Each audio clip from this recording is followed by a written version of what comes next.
Hello everyone, welcome back to Terraform for Developers series. I'm Baby.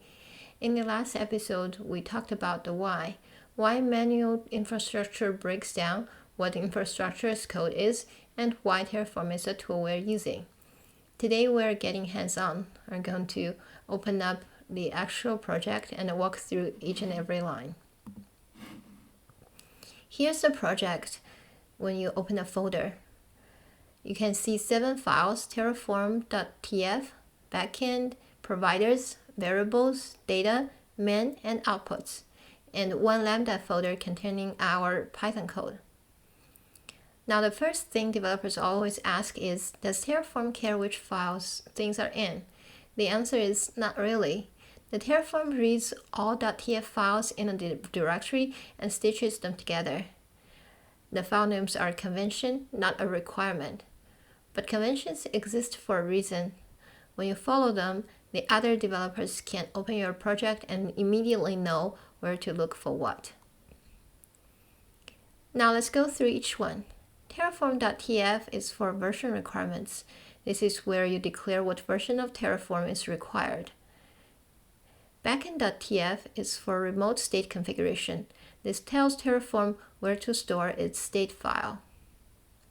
Providers.tf is for provider configuration. This is where you configure the AWS provider. Variables.tf is for input variables, all the knobs and switches your modules exposes. Data.tf is for data sources. These are read-only lookups for existing resources. Main.tf is for resources. This is the heart of the project. All the actual infrastructure you're creating lives here. Outputs.tf is for output values.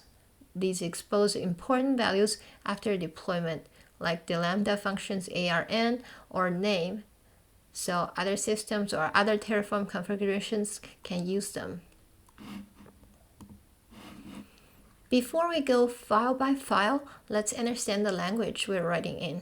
HCL, which stands for HashiCorp Configuration Language. HCL has one fundamental building block, the block.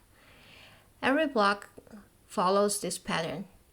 Block type, label 1, label 2, and argument name equals value. The block type tells Terraform what kind of thing this is: resource, variable, output, provider, Terraform, or data. These are keywords.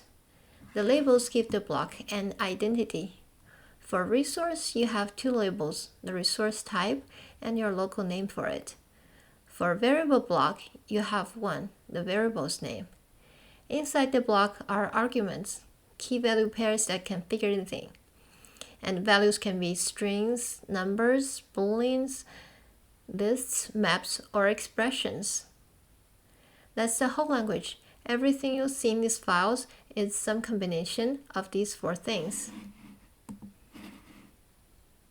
Let's start with terraform.tf.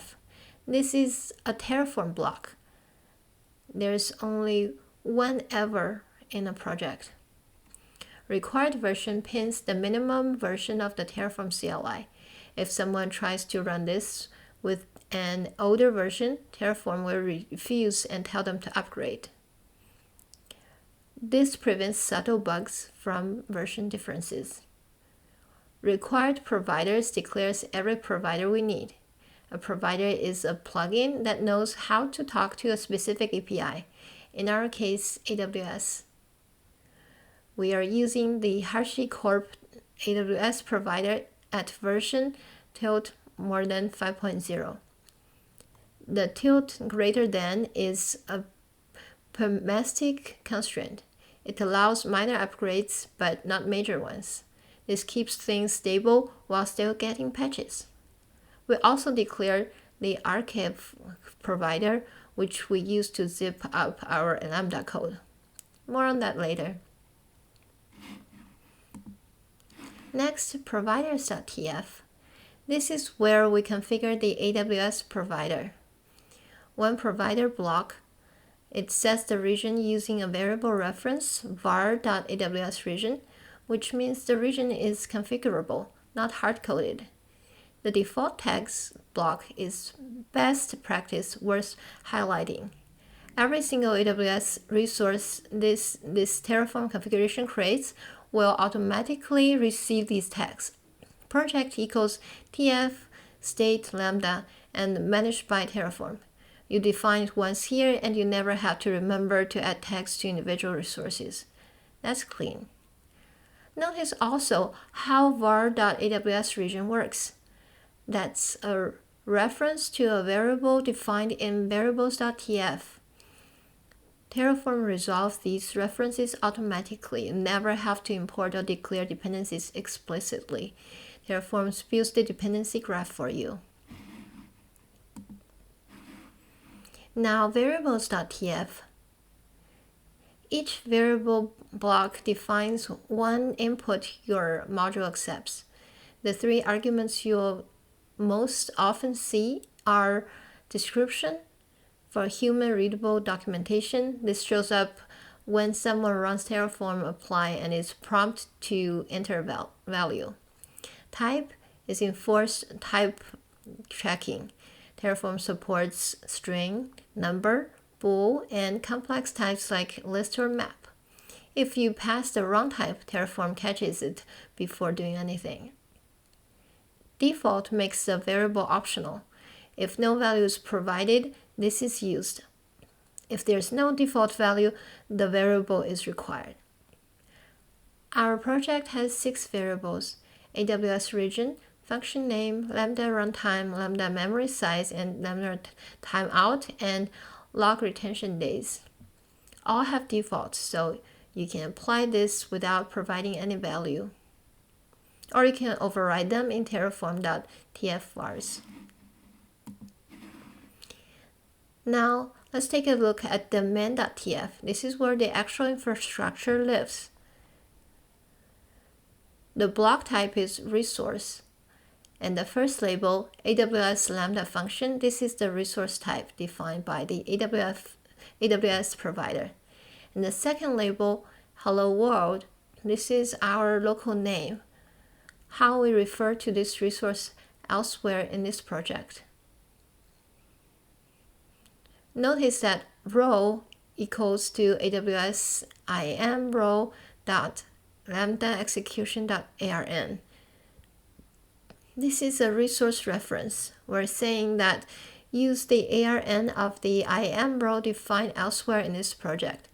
Terraform sees this reference and knows it must create the IAM row before the Lambda function.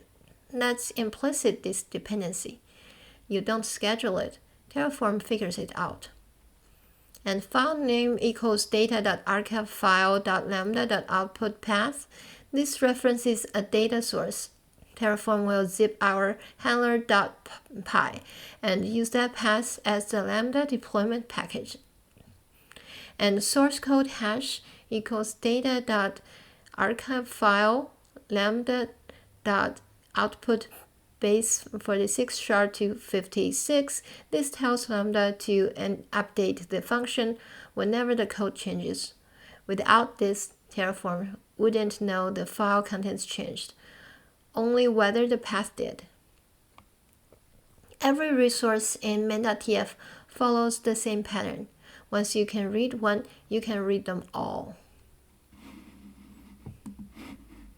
2 more files, quickly. Data.tf contains our data sources.